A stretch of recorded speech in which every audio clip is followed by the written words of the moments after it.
لبيك اللهم لبيك لبيك لا شريك لك لبيك إن الحمد والنعمة لك والملك لا شريك لك.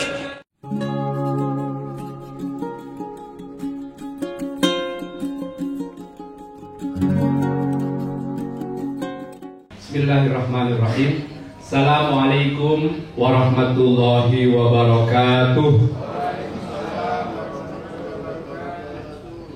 Alhamdulillahirabbil alamin.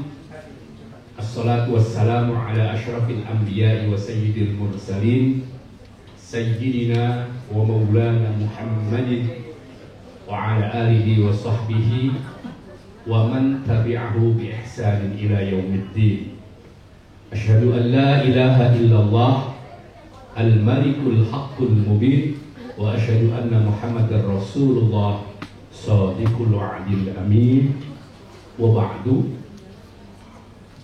Bapak Dr. Kiai Haji Ahmad Dimyati Badrul Zaman yang kami muliakan, Ustadz Kiai Haji Iwan Zawawi Azhar yang saya hormati, segenap kru NRA Group, serta bapak-bapak dan ibu-ibu calon tamu Allah yang mudah-mudahan semuanya dalam keadaan sehat walafiat, selalu dimudahkan semua urusannya, mendapat limpahan rahmat dan berkah dari Allah Subhanahu wa Ta'ala. Alhamdulillah, hari ini kita diizinkan untuk kembali hadir di majelis ini untuk menambah pengetahuan kita sekaligus mempersiapkan diri menjadi tamu-tamu Allah Subhanahu wa Ta'ala.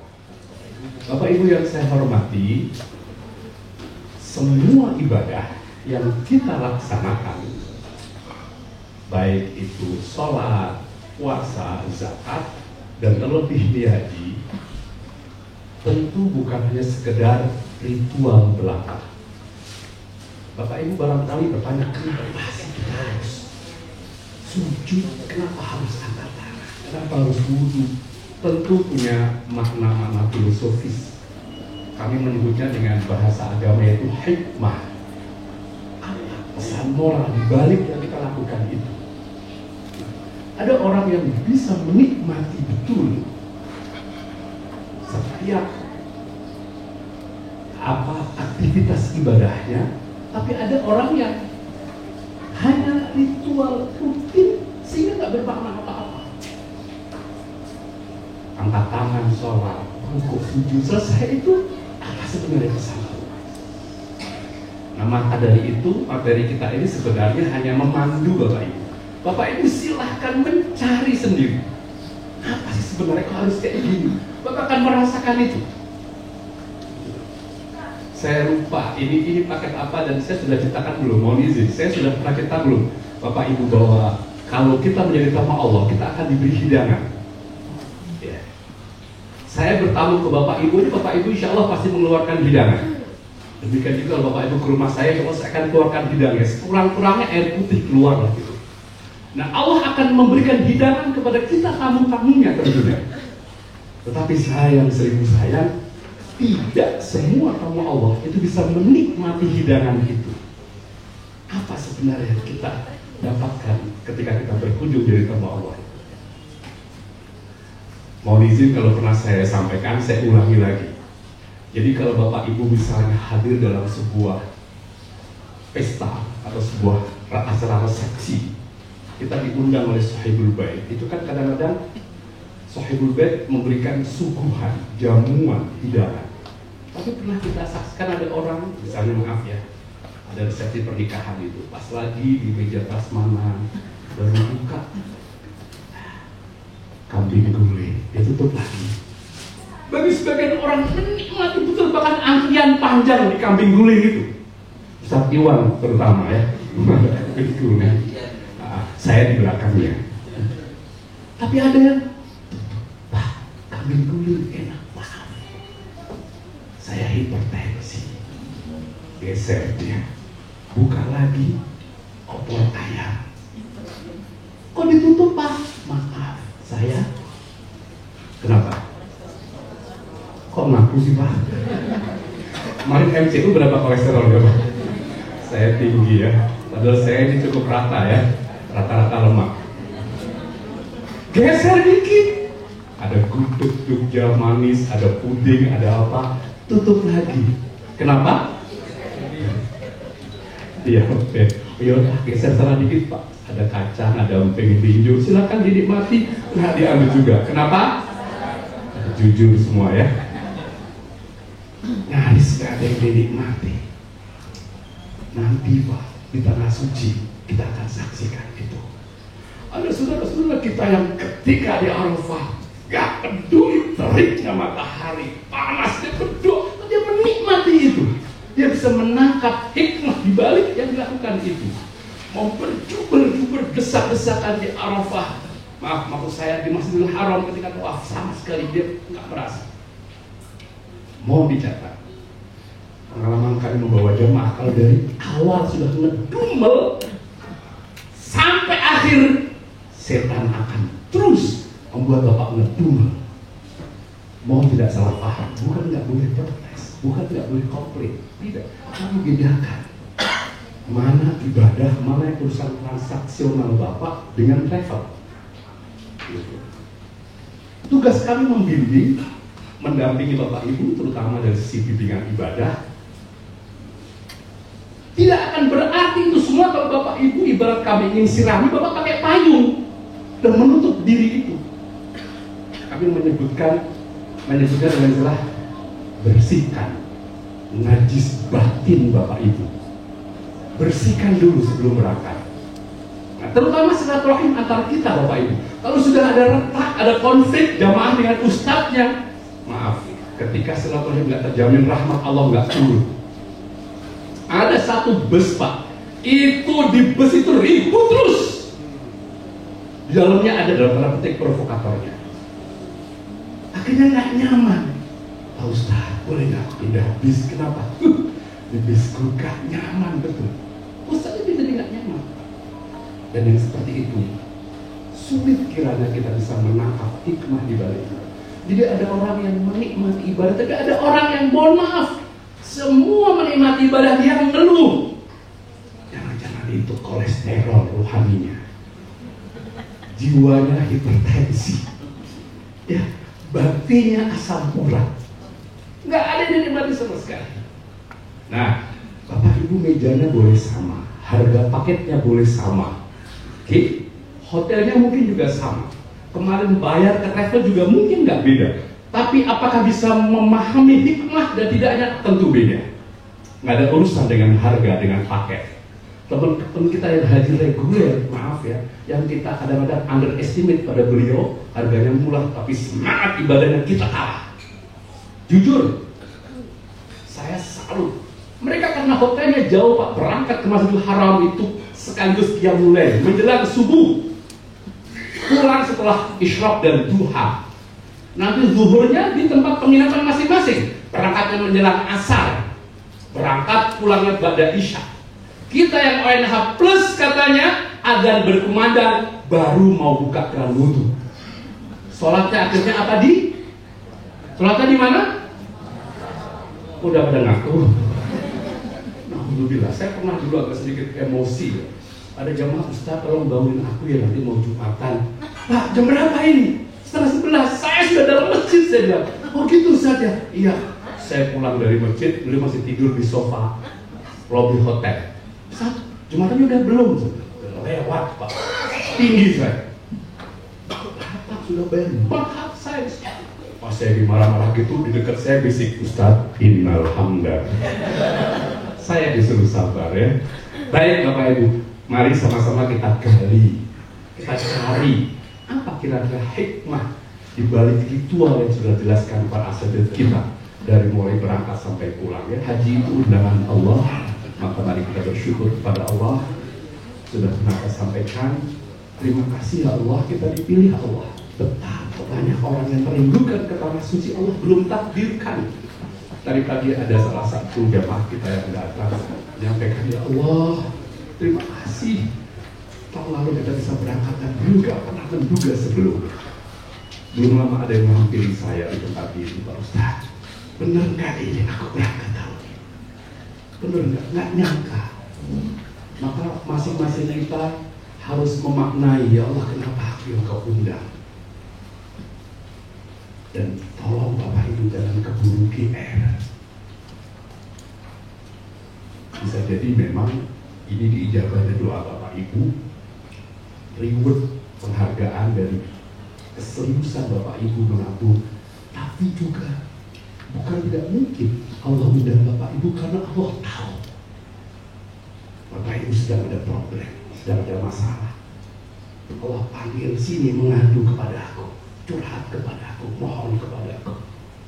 Atau bisa juga Allah panggil kita karena Allah tahu kita banyak dosa, susah berhenti dari melakukan kemaksiatan, sering melanggar aturan Allah. Kita diberi kesempatan taubat, maka jadikan haji ini kesempatan bertaubat, kesempatan menghapus dosa-dosa kita. Saya suka sampaikan Bapak Ibu, ini masih ada waktu, lebih kurang sebulan lagi kita berangkat. Tulus ikhlas, sudah dulu Bapak Ibu berterima kasih pada orang-orang yang berjasa sehingga Bapak bisa berangkat, Ibu bisa berangkat. Kalau belum lakukan itu,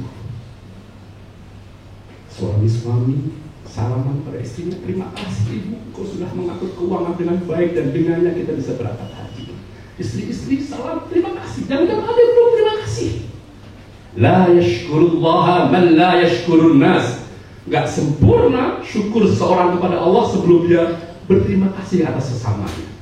Terima kasih yang diberikan oleh putra putrinya, terima kasih. Dan yang kita juga harus berterima kasih adalah Bapak Ibu, bisa jadi keberangkatan kita ini karena doa-doa tulus orang tua kita, baik yang masih bersama-sama kita maupun yang sudah berpulang karena ibadah Allah Subhanahu wa Ta'ala. Kalau orang tua masih ada, pastikan sebelum berangkat kita sowan, cium tangannya, tulus sampaikan terima kasih Pak, terima kasih Mak, sampaikan itu. Dan kalau ada di antara Bapak Ibu dan orang tuanya masih ada dan orang tuanya belum ke tanah suci, minta ridhonya. Pak, aku berangkat, tolong ridhonya, ikhlas ya. Jangan sampai Bapak Ibu berangkat haji bersama istri, tapi orang tua belum berangkat haji. Menangis beliau Bapak Ibu, ya Allah anakku tega nian. Dulu aku mau berangkat haji, aku tunda. Mau ke Baitullah aku tangguhkan untuk sekolah dia, kuliah dia, tapi sekarang dia berangkat, aku nggak diajak. Kalau beliau belum ridho waqfi, ridho walidain, wasfaqtul waqfi, iman. Pastikan Pak, ridho Pak ya. Mudah-mudahan ada rezeki nanti kapan-kapan kita akan berangkat. Bapak Ibu yang orang tua yang sudah berpulang, rahmatullah, ziarahi makamnya, doakan beliau. Kalau ada rezeki, badalkan umrah, badalkan haji beliau. Tidak seberapa harganya Bapak Ibu dengan pengorbanan orang tua kita untuk kita. Badalkan umrah beliau, badalkan haji beliau. Kenapa? Suatu ketika ada sahabat datang, ya Rasul, orang tuaku sudah wafat dan belum haji. Sebagai anaknya, apa yang harus lakukan? Apa kata baginda Nabi? Kalau orang tua mempunyai hutang, apa yang kamu lakukan? Aku melunasinya, wahai Rasul. Lunasi hutang orang tuamu yang belum haji dengan membadalkannya. Nanti Pak Kiai akan menjelaskan dalilnya itu. Jadi membadalkan haji orang tua itu bagian dari birrul walidain, bakti kita kepada beliau, melunasi hutang beliau. Ucapkan terima kasih tulus tanpa ada embel-embel apapun ya. Bagi yang berangkat haji karena diberangkatkan oleh kantornya, ucapkan terima kasih pada pimpinan. NRA itu baru 2 tahun terakhir ini berangkat dan pulang utuh, 2023, 2022. Tapi sebelumnya 2019 2 orang meninggal, 2018 lupa saya, ada 3, ada saja yang nggak kembali. Tahun ini saya nggak tahu dari meja yang mana. Meja depan lagi ya. Oh kosong. Janganlah oke, jangan oke, masih muda ya. Artinya apa? Kita tidak tahu. Alangkah lebih baiknya sebelum itu terjadi, tunaikan hak dan kewajiban. Kenapa haji itu nggak misalnya berpakaian seperti halnya pakaian keseharian sesuai profesi kita? Oh, yang dokter pakai jas putih bawa stetoskop, yang tentara pakai baju loreng gitu, yang anggota dewan kayak anggota dewan. Oh, pakai jas, yang apa? Ini mereka bingung, ini mau haji mau karnaval kan gitu. Kenapa harus ini? Bapak Ibu, sekali lagi saya ulangi, ini yang tertulis di sini adalah sekedar panduan. Bapak bisa mencari lagi itu. Pertama, Allah menginginkan semua atribut duniawi tanggalkan, copot, lepas. Tidak ada lagi nanti di sana siapa yang konglomerat, siapa orang melarat, siapa pejabat, siapa rakyat, siapa ustadz, tidak ada. Bapak Ibu ketika pakai pakaian ihram sambil meresapi, oh dua hal lain cukup ternyata ya. Nah, apa sih makna pakaian? Ingat nggak ketika kita lahir nggak pakai apa-apa? Bayi lahir kan nggak pakai apa-apa, Pak. Baru orang tuanya kreatif. Kalau di kampung halaman saya namanya popok. Tahu popok ya? Pakaian bayi itu. Sudah nggak besar dikit sekolah, masuk playgroup pakai pakaian warna-warni, ya.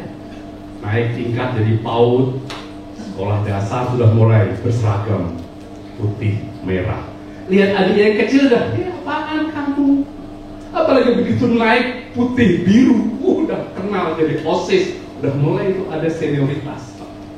Pada saat masa orientasi, apalagi kalau sudah putih abu-abu, naik lagi dia. SMP, cemen, lulus putih abu-abu kemana? The Black Jacket. Kampus mana Pak Jacket? Saya dong. Negeri kampusnya. Kamu apa kampusnya? Udah mulai. Selesai ini sudah.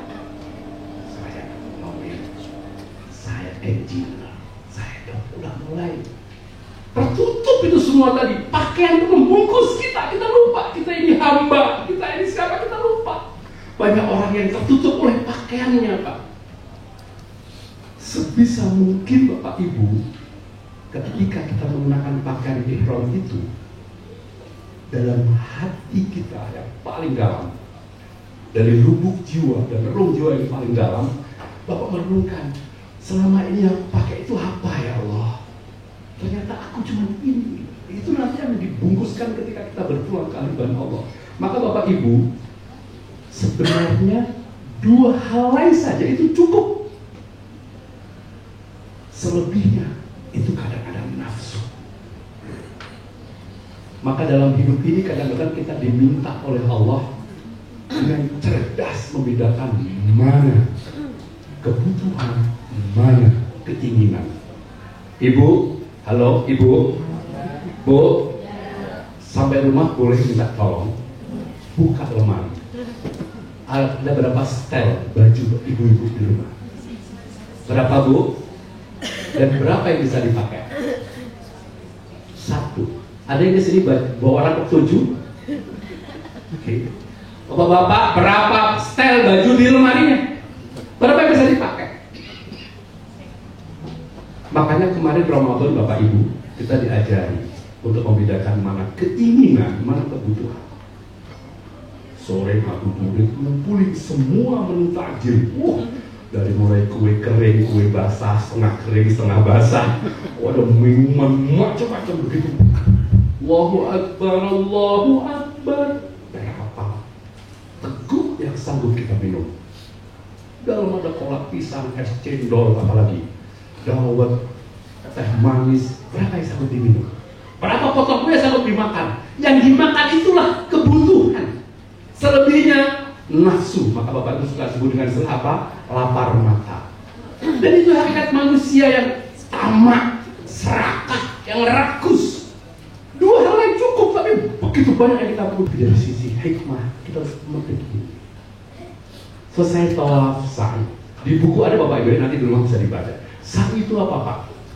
14 perjuangan Siti Hajar. Jadi ketika Allah Subhanahu wa Ta'ala memberikan kepada Nabi Ibrahim keturunan, kemudian ditinggalkan istri beliau dan putra beliau Ibrahim biwadin ghairi dhi zar'in 'inda baitikal muharram, di sebuah lembah yang tandus di Baitul Haram. Itu Siti Hajar nggak diam berpangku tangan Pak, tapi ikhtiar, usaha. Ini dasar bahwa wanita karir diperbolehkan. Ini Siti Hajar pertama. Beliau nggak diam Pak, nggak berdoa mohon rezeki dari langit. atau mengandalkan suami, tidak. Beliau lari Safa, Marwah, Safa kembali. Tetapi rezeki beliau justru bukan di Safa Marwah, bukan di situ, tapi di mana? Di dekat Muhazam, itulah Zamzam, Zumi. Nah, kadang kita kerja ke kantor, pulang pergi, rezeki kita bisa jadi di tempat lain. Apa? Anak kita sehat, keturunan kita berprestasi, itu rezeki kita. Jangan membatasi rezeki hanya sekedar gaji, take home pay kita, bukan itu rezeki itu. Tahun berapa saya lupa ya, masih zamannya ponsel belum kayak gini Pak. Ada yang pakai Walkman, headset, dengerin film. Saya pikir zikir Pak, pas kesandung dikit headsetnya lepas, lagu dangdut. Allahu Akbar. Itu kan bisa kesempatan lain lah kira-kira kalau memang hobi betul sama campur sari. Allahu Akbar. Bapak Ibu, gimana kita mau bermuhasabah? Pada salah satu di antara penamaan Arafah, tempat kita wukuf itu, kenapa dinamakan Arafah? Arafatnya mengenali Pak. Selain dulu karena Nabi Adam mengenali Hawa di situ, yang kedua ketika Nabi Ibrahim diajari manasik oleh Jibril, Sayyidina Jibril bertanya, hal arafta ya Ibrahim, araftu ya Jibril. Artinya paham. Yang berikutnya adalah mengenali diri. Man arafa nafsahu faqad arafa rabbahu. Siapa yang mengenali dirinya bisa mengenali Tuhannya. Yang tadi saya katakan, kadang kita tidak kenal siapa diri kita Pak. Ngapunten, ada yang dari Jawa nggak? Yang dari Jawa tidak? Oh iya, ngapunten. Di Jawa itu ada istilah Pak, ngapunten. Kalau saya selalu terjemahkan, kita mengenali sangkan para minggu mati. Itu kata Pak Dalam. Kita ini siapa, dari mana, sedang di mana, akan kemana. Lakukan perenungan itu di Arafah. Bapak Ibu yang saya hormati, jadikan kesempatan wukuf benar-benar kesempatan muhasabah. Karena apa? Arafah itu miniaturnya mahsyar nanti Pak. Pastikan di Arafah semua dosa kita terampuni. Maka jadikan kesempatan taubatan nasuha, kita suci Pak keluar itu. Dan dosa yang paling bagus, dosa yang diakui, kalau perlu sebutkan. Kalau malu melafazkan dalam hati, ya Allah, aku pernah mensekutukan Engkau ya Allah. Ya Allah, aku pernah durhaka pada orang tuaku ya Allah. Aku pernah tidak setia dengan pasanganku ya Allah. Aku pernah mempersuami yang haram ya Allah. Aku pernah mengambil hak sama, akui semua. Makanya Bapak Ibu yang saya hormati, lempar jumroh adalah simbol memperkamirkan diri bahwa permusuhan setan kita dengan setan itu permusuhan abadi. Inna syaitan lakum aduwwun mubin. Maka lemparkan sifat-sifat setan. Dan di sini juga di Mina kita disunahkan menyembelih korban Pak. Apa maknanya? Menyembelih sifat-sifat kebinatangan yang bersemayam dalam diri kita. Itulah kira-kira itu. Masih banyak lagi Pak. Beberapa hikmah saya tulis masukkan dari jamaah. Ustaz, saya merasakan ini, itu hikmah. Bapak Ibu silakan mencari dan menemukan apa hikmah, pesan moral di balik apa yang kita sudah lakukan ini. Nah, nanti insya Allah selain prosesi ibadah sampai dengan hari tasyrik, kita akan menuju ke Madinah. Nah, di Madinah tidak ada rangkaian ibadah haji, tapi yang ada adalah ziarah. Kata baginda Nabi, man zarani fi mamati fakannama zarani fi hayati. Siapa yang menziarah itu ketika aku sudah wafat, maka sebenarnya sama dengan menziarah itu ketika aku masih hidup. Nah, cuma Bapak Ibu yang saya hormati, kadang-kadang sudah jam 11. Banyak di antara kita yang ketika berziarah itu, maaf, lebih banyak saya suka mengistilahkannya wisatanya. Wisata, jalan-jalan, foto-foto, filmnya bagus gitu. Tidak salah sih, tapi pernahkah ketika ziarah itu kita mencoba, kenapa saya harus ke makam Nabi? Jadi kalau kita harus salamnya dengan hati. Assalamualaikum ya Rasulullah. Mohon izin kalau diizinkan saya ingin mengajari Bapak Ibu. Jangan salam sambil rekam kamera, susah makanya. Bapak bayangkan Rasul itu menatap kita, menandai kita. Itu Sugiharto datang lagi ke sini, nanti dia akan mendapat syafaat. Karena kayak gitu, pastikan itu. Dan Bapak harus yakin. Karena ketika kita bersalam itu ruh baginda Nabi dikembalikan dan beliau menatap kita. dengan sungguh-sungguh, assalamualaikum ya Rasulullah. Nah makanya selama di mana Bapak Ibu, kalau bisa ini bagian dari ajaran Rasul. Walaupun nggak ada rangkaian ibadah haji, tapi kita berziarah. Mudah-mudahan tumbuh subur kecintaan kita kepada Nabi, kecintaan pada sahabat dan kepada Islam. Insya Allah nanti akan dipandu mengunjungi tempat-tempat yang bersejarah di sana, ya, dari mulai Jabal Uhud, Kuba dan seterusnya. Ya. Baik, saya kira ini beberapa hikmah yang bisa kita petik Bapak Ibu dari perjalanan haji dan ziarah kita, insya Allah. Sekali lagi mudah-mudahan kita bukan hanya sekedar menjalankan ritual fikih, tapi kita juga bisa menangkap. Karena Nabi berpesan, khudil hikmata min ayyi wi'a'in kharajat, atau kama qala Rasulullah sallallahu alaihi wasallam. Ambil hikmah, ambil pesan moral, ambil pelajaran dari apapun keluarnya itu. Tidak mungkin ibadah ini tanpa hikmah. Tugas kita adalah memetik hikmah dari setiap ritual yang kita jalankan, ya. Mudah-mudahan berkenan dan mudah-mudahan Allah bimbing kita sehingga bisa mengambil hikmah-hikmah dalam semua rangkaian ibadah kita ini. Terima kasih atas segala perhatiannya. Jika ada yang kurang berkenan, mohon dipersilakan, itu maaf yang sebesar-besarnya. Hadirallahu wa iyyakum ajma'in. Wassalamualaikum warahmatullahi wabarakatuh. Assalamualaikum warahmatullahi wabarakatuh. Alhamdulillahirabbil alamin. Wassalatu wassalamu ala asyrafil mursalin sayyidina wa lana Muhammadin wa ala alihi washabbihi ajma'in. Amma ba'du. Bagai Dr. SMA yang saya hormati, juga para kiai yang lainnya dan seluruh tamu-tamu Allah, tamu-tamu ya, tamu-tamu Rasulullah Sallallahu Alaihi Wasallam yang saya banggakan. Alhamdulillah, syukurillah, kita dari pagi tadi sampai ya kali ini sudah mendengarkan begitu banyak ilmu-ilmu yang berkaitan dengan manasik kita, juga kaitan dengan hikmah-hikmah yang bisa kita ambil dari pembicara-pembicara yang sangat ya bagus tadi. Mudah-mudahan tentunya ini menjadikan ilmu yang banyak dan bermanfaat untuk kita lebih takarrub kepada Allah, lebih mendekatkan diri kepada Allah, dan mudah-mudahan haji kita menjadi haji yang mabrur semuanya. Amin ya Allah ya Rabbal alamin. Maksud saya, insya Allah itu kami akan bimbing doanya atau niat. Jadi prakteknya nanti setelah pada masuk semua di absen, ya, biasa oleh mutawif, ya, pembantu kami di Tanah Suci nanti, ya, anak-anak muda yang sedang sekolah di sana itu akan di absen dulu. Satu pun di bis itu kan, masing-masing bis itu sudah ada namanya. Bis satu namanya semua, ya, orang-orangnya disebut di situ. Nah, jadi walaupun misalnya satu orang belum naik ke bis, kami tidak akan membimbing niat. Kenapa? Karena ya ingin ke semuanya, ya. Jadi nggak nyicil gitu. Kan niat itu harus tempat itu nanti bisnya berangkat, jadi nggak sah nantinya.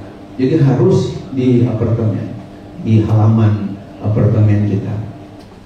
Nah, jadi nanti setelah di absen satu persatu, ya, misalnya Pak Ali hadir, Ibu Fatimah, ya, sesuai dengan yang ditulis, ya, hadir, hadirah, hadir. Nah, setelah komplit semua, baru Bapak Ibu mari kita pasang niat. Kami akan bimbing supaya diikuti semua. Jangan sampai ada yang ngantuk atau ada yang bercanda dan sebagainya, harus yang serius. Kita akan pasang niat ihram ibadah haji. Bagaimana Bapak Ibu sudah siap? Sudah? Ya, baru kita bimbing. Bismillahirrahmanirrahim. Ya, pokoknya ngikuti kepada kami sebagai ustadz atau kiai yang ada di Indonesia ini sebagai pembimbing nanti di Tanah Suci. Jadi gambarannya seperti itu. Nah, kaitan dengan pertanyaan tadi, kapan lepasnya kain ihram? Nah, jadi semenjak dari apartemen kita pasang niat, berarti tanggal berjumlah tanggal 8 Tarwiyah, kemudian di Mina, kemudian kita tanggal 9 di wukuf di Arafah 2 hari. Kemudian setelah wukuf di Arafah, malamnya ke Muzdalifah untuk mabit. Nah, kemudian tanggal 10 bulan Dzulhijjah kita akan melontar namanya Jumrah Aqobah, yang hanya 1 kali atau 1 lubang 7 butir batu. Nah, setelah lontar Jumrah Aqobah, kemudian kita akan cukur atau gundul, maka berarti di situ sudah tahallul awal, karena sudah ada 2 dari 3 yang harus kita lakukan. Ya, jadi 2 yang 3 itu, kalau 3 itu lengkapnya, yang pertama Jumrah Aqobah, yang kedua cukur atau gundul untuk gunting, yang ketiganya tawaf ifadah dan sa'i. Ya, tawaf ifadah dan sa'i satu paket, jadi dipandang satu. Maka kalau sudah ketiga-tiganya namanya tahallul tsani, bebas semua, termasuk hubungan suami istri sudah boleh. Tapi kalau tahallul awal baru 2 dari yang 3, katakanlah baru Jumrah Aqobah selesai, kemudian cukur, berarti kan baru 2, itu namanya tahallul awal, boleh. Yang tadinya kita dilarang, kecuali kaitan dengan suami istri yang tidak dibolehkan. Jadi kesimpulannya, boleh dilepas itu yang namanya kain ihram setelah tanggal 10 bulan Dzulhijjah, setelah Jumrah Aqobah, dan kemudian mencukur rambut. Ya, sementara kalau sudah tawaf ifadah dan sa'i, itu sudah bebas larangan ihram tadi, karena berarti sudah tahallul tsani. Gimana Pak, sudah jelas? Ya. Kemudian yang terakhir, barangkali Bapak Ibu yang dirahmati Allah, ya, juga di tanah suci, baik itu di Masjidil Haram Nabawi, hampir setiap saat, setiap waktu, maksudnya itu ada salat jenazah, ya, yang harusnya dipahami oleh Bapak Ibu yang saya muliakan, terutama mungkin ibu-ibu ya, yang mungkin di Indonesia ini jarang melakukan sholat jenazah. Ya, beda dengan di tanah suci, nanti hampir, bahkan bisa mungkin dipastikan ya, setiap waktu itu ada aja yang meninggal dunia. Dan itu bagi ibu-ibu juga tetap disyariatkan seperti bapak-bapak. Dan pahalanya sebesar sekali, 1 kali sholat jenazah itu 1 qiraat, bandingannya seperti gunung Uhud, ya, pahalanya kalau berjirim itu pahala dari Allah. Nah, kemudian tata caranya tentunya mesti pahami, dan alhamdulillah saya telah menulis khusus ya mengenai panduan lengkap merawat jenazah sesuai syariat.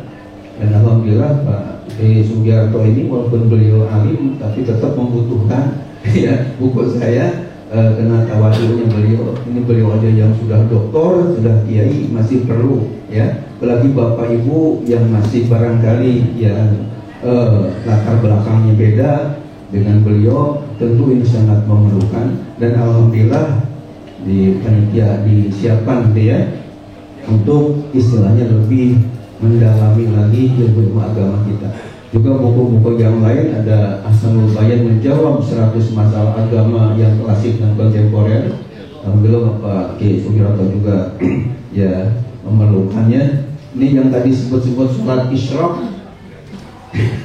dan sholat isyraq ini yang pahalanya seperti ibadah haji umroh yang sempurna, yang sempurna, yang sempurna, yang sempurna sampai 32 bulan. Ini juga yang kami siapkan ya, yang sudah tulis. Kemudian sejarah Madinah ini juga alhamdulillah sudah ada. Oh, ini umat bertanya kalau menjawab, jadi ini sudah disiapkan. Dan alhamdulillah orang Australia, saya sampai ngirim surat, katanya sudah buku pakai sudah ada di Australia untuk jadi referensi kajian agama Islam di sana. Alhamdulillah orang Australia sudah perlu dan kaji, karena orang Indonesia ya banyak yang belum tahu. Maka oleh karena itu saya informasikan, mudah-mudahan dengan Bapak banyak membaca buku keagamaan, menjadi tambah-tambah mantap ilmunya, sehingga menjadi haji yang mabrur semuanya. Amin ya Allah ya Rabbal alamin. Jadi nanti di panitia di depan sudah disiapkan, mudah-mudahan rezekinya oleh Allah ditambah berkah. Amin ya Allah ya Rabbal. Saya kira waktunya sudah cukup ya. Ya. Gimana? Ya, baik. Kita akhiri Bapak Ibu yang saya hormati dengan berdoa kepada Allah. Mudah-mudahan Bapak Ibu kita semua diberikan kesehatan oleh Allah, kelancaran dan kesuksesan dari awal sampai akhir ke tanah air lagi dalam keadaan sehat walafiat, meraih haji yang mabrur semuanya. Allahumma shalli ala sayyidina Muhammad wa syafi'ina wa Muhammad wa sallallahu wa tabaraka wa ta'ala. Allahumma inni as'aluka ilman nafi'an wa rizqan halalan thayyiban wa 'amalan shalihan taqabbala. Rabbana zalamna anfusana wa illam taghfir lana wa tarhamna lanakunanna minal khasirin. Allahumma ij'al hajjana hajjan mabrura wa sa'yan mashkura wa zanban maghfura wa tijaratan lan tabur ya 'alima ma bis sudur. Akhrijna ya Allah minaz zulumati ila nur birahmatika ya arhamar rahimin. Rabbana atina fid dunya hasanah wa fil akhirati hasanah wa qina adzaban nar. Rabbana ighfir lana wa liwalidayna warhamhuma kama rabbayana shaghira. Rabbana hab lana min azwajina wa dhurriyyatina qurrata a'yun waj'alna lil muttaqina imama. Wa sallallahu ala sayyidina Muhammadin wa sallam. Subhana rabbika rabbil izzati amma yasifun wa salamun alal mursalin walhamdulillahi rabbil alamin. Kita akhiri dengan doa penutup majelis. Subhanallah wa bihamdika asyhadu an la ilaha illa anta astaghfiruka wa atubu ilaik. Mohon maaf lahir batin. Wassalamualaikum warahmatullahi wabarakatuh.